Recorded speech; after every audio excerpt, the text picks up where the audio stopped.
para as 4 bancadas.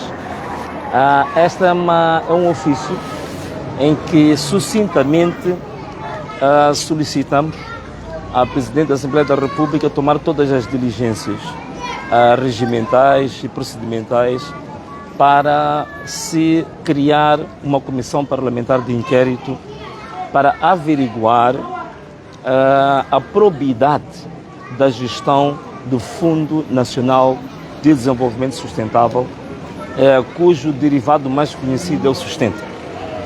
E esta questão que estamos aqui a fazer por 2 razões. Primeiro, porque é um assunto que eu, particularmente, como deputado, há cerca de 2 anos, levantei este assunto ao nível da Assembleia da República em 2 ocasiões e também nas minhas comunicações nas plataformas digitais, já escalpelizei este assunto.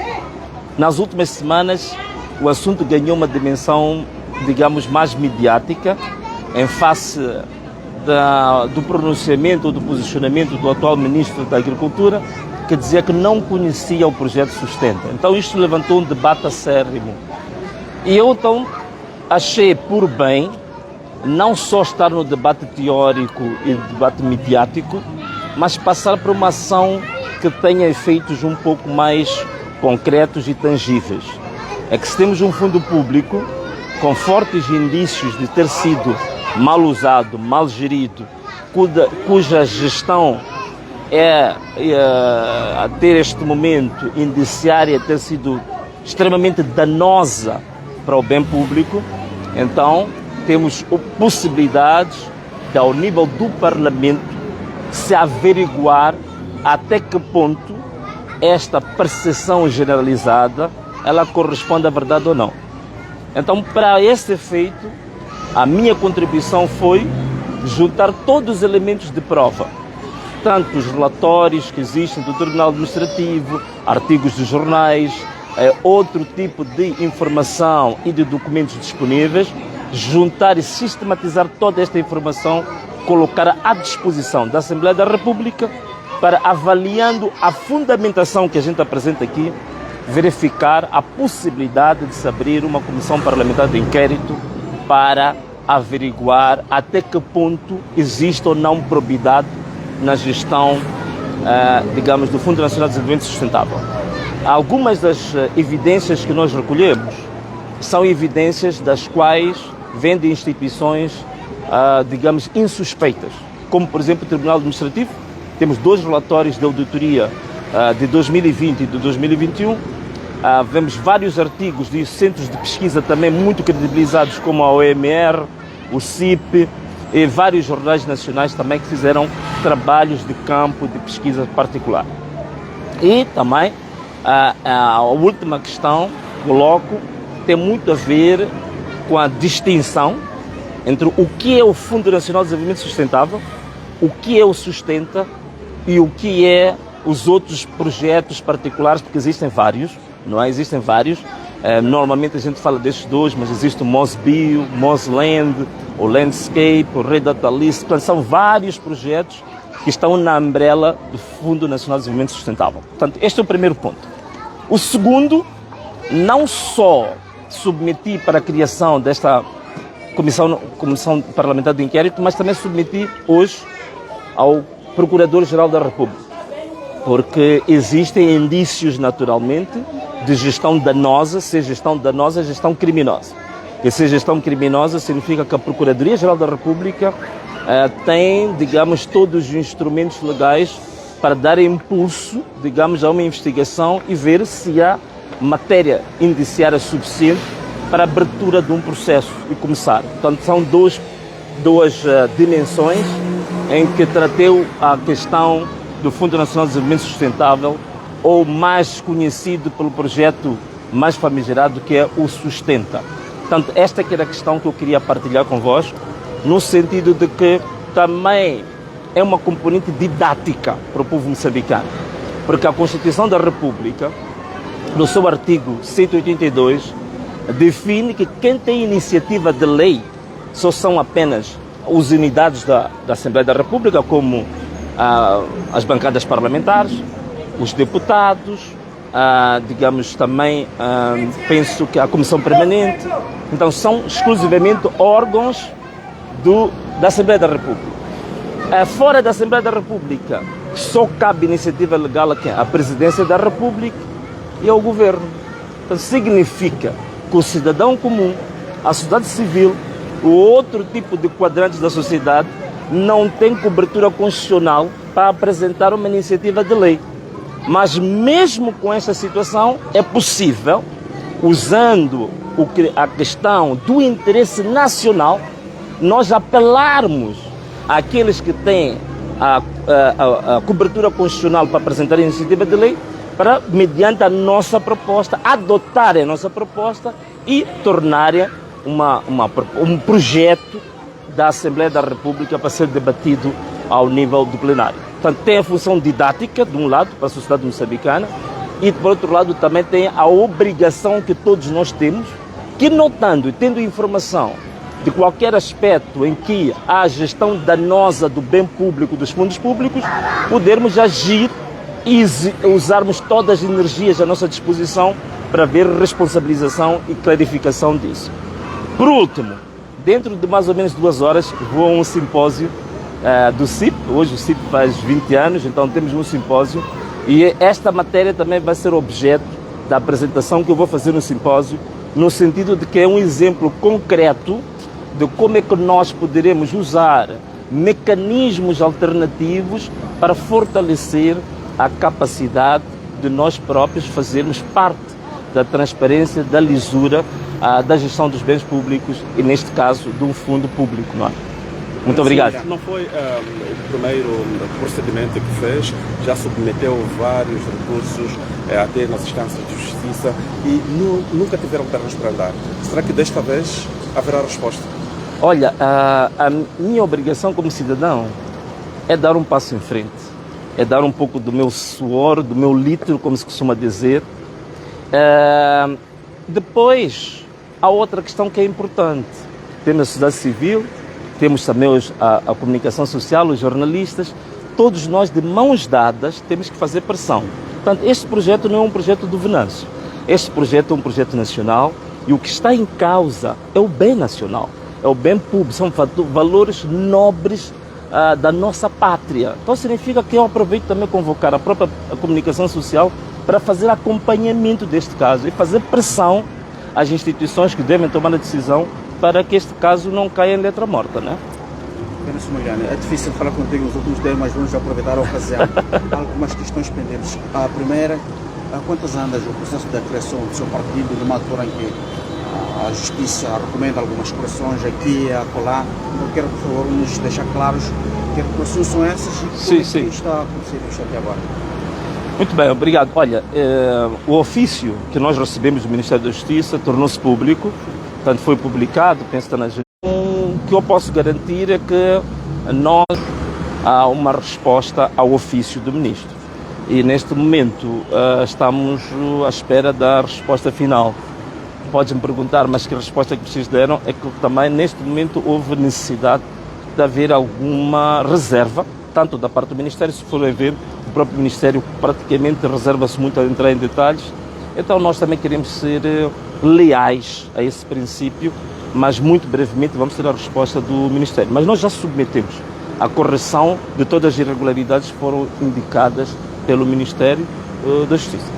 E segue o processo de diálogo nacional inclusivo, fala-se tanto que o Venâncio Mondlane deve fazer parte, já foi contactado por quem de direito, o Presidente da República, assim como a Comissão Técnica, tem interesse de fazer parte, e por outro lado a questão do Conselho de Estado, por inerência, o Venâncio Mondlane já lá deve estar. Já foi contactado, convidado pelo Presidente da República ou outras partes interessantes neste processo? Não, ainda não fui contactado, não fui notificado de forma alguma sobre a Comissão Técnica, tanto a questão do Conselho de Estado também não, mas em relação à Comissão Técnica, no último encontro que nós tivemos na Presidência da República, nós colocamos esta questão perante o chefe do governo e também os facilitadores, porque nós, apesar de ainda o nosso partido estar em processo ainda de registro, nós tínhamos manifestado interesse de alguns membros do nosso próprio projeto político integrarem a Comissão Técnica. Esta pretensão nossa foi acolhida, mas sobre a condição de ouvir os partidos que já estão integrados. Como a plataforma era partidária, disseram que, bom, em respeito ao critério partidário que foi usado, temos que consultar os partidos se estão de acordo ou não. Então nós, até este momento, nós não temos ainda a resposta relativamente à pretensão de participar, mas nós temos interesse em participar. Em relação ao Conselho de Estado, sim, o Conselho de Estado não é uma questão, discutível, não é um almoço grátis, portanto não é nenhuma generosidade, é por direito. Portanto, a Constituição da República que dá esse direito. Agora, ainda não fui notificado até este momento, não sei as razões concretas disso, mas se vou, talvez essa pode ser outra pergunta, se eu vou tomar assento ou não, essa é uma matéria que também está em reflexão. Há quem diz, há juristas que dizem que não é preciso tomar assento, porque se já vê na Constituição a entrada é imediata. É como aquilo que em informática chama-se de o default, né? Quer dizer, há daquelas operações que elas já existem por si só. Quando você compra um celular, já sabe que em princípio ele já vem com software, portanto já não precisa de comprar o software para o celular, ele já está lá. Então, em princípio, a partir do momento que a própria Constituição da República coloca isso como a posição por inerência de funções, significa que não depende da vontade particular de ninguém, depende apenas do visado, de ir tomar assento ou não. Há quem defende essa posição, mas há quem diz que não, tem que se formalmente tomar posse, assinar o termo de posse, mas de uma forma ou de outra é uma matéria também em reflexão, é uma matéria que a nível do nosso projeto político estamos a discutir isso já desde ontem e hoje vamos ter mais um encontro que é para concluir o nosso posicionamento definitivo relativamente a isso. E sobre os últimos 2 encontros que manteve com o Presidente da República, levantaram grande curiosidade para os seus seguidores. Terá acertado algum acordo com o Presidente da República, do ponto de vista de segurança, da sua própria integridade física? Não. Em relação à minha pessoa, aproveito até agora as câmaras de televisão e eu vi aí um entertainment, um apresentador de televisão até a fazer uma piada, dizer que o meu operador esteve lá a entrevistar o Venâncio, se eu estivesse lá eu ia perguntar ao Venâncio se ele comeu ou não comeu. Quer dizer, no sentido de que houve algum benefício particular para mim. Quero vos garantir aqui, de olhos bem abertos, é olhar sem nenhum receio. Eu não pedi e não exigi e nem vou exigir nenhum benefício particular à minha pessoa.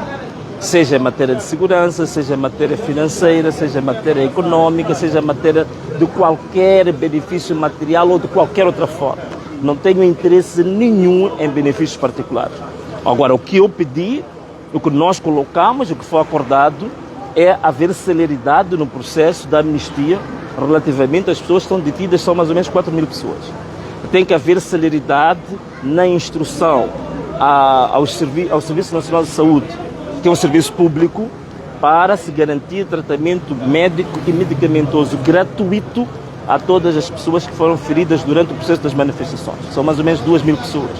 E também garantir compensação às famílias que perderam os seus garantes de sustento. Portanto, há muitas famílias que perderam pai, que garantia o sustento da casa. É preciso, isso é uma obrigação do Estado, nós entendemos que é uma obrigação do Estado compensar essas famílias que se encontram nessa situação. E, por último, talvez possa dizer que também essa situação que nós tivemos aqui a levantar, que é exatamente passos concretos para o tal aspecto inclusivo do debate, do diálogo. Então, o aspecto inclusivo do diálogo significa integrar a parte do projeto político do Venâncio Mondlane. Portanto, é basicamente isto que nós discutimos no outro dia. Outro aspecto importante que esse se concretizou, os outros estão pendentes, portanto, até esta altura ainda não estão operacionalizados, mas também houve um comunicado em que o comunicado fez referência que havia necessidade de o espírito do diálogo a nível central ser transmitido também para nível das províncias e dos distritos. Significa que o meu projeto político a nível dos meus coordenadores provinciais e distritais, a partir daquele comunicado, ficavam com mandato de submeterem ofícios aos governadores provinciais, aos secretários de Estado, para terem encontros para operacionalizar os consensos, sobretudo na matéria de segurança.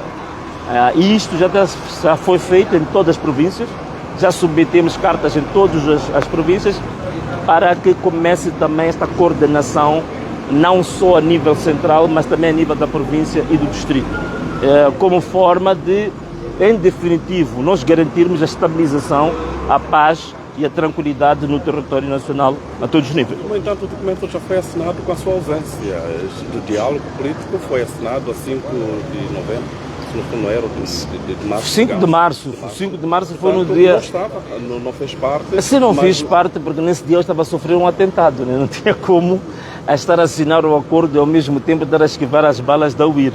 Portanto, foi um dia que ali no Expresso, a caravana que eu vinha, em que estávamos praticamente festejando, estávamos ali praticamente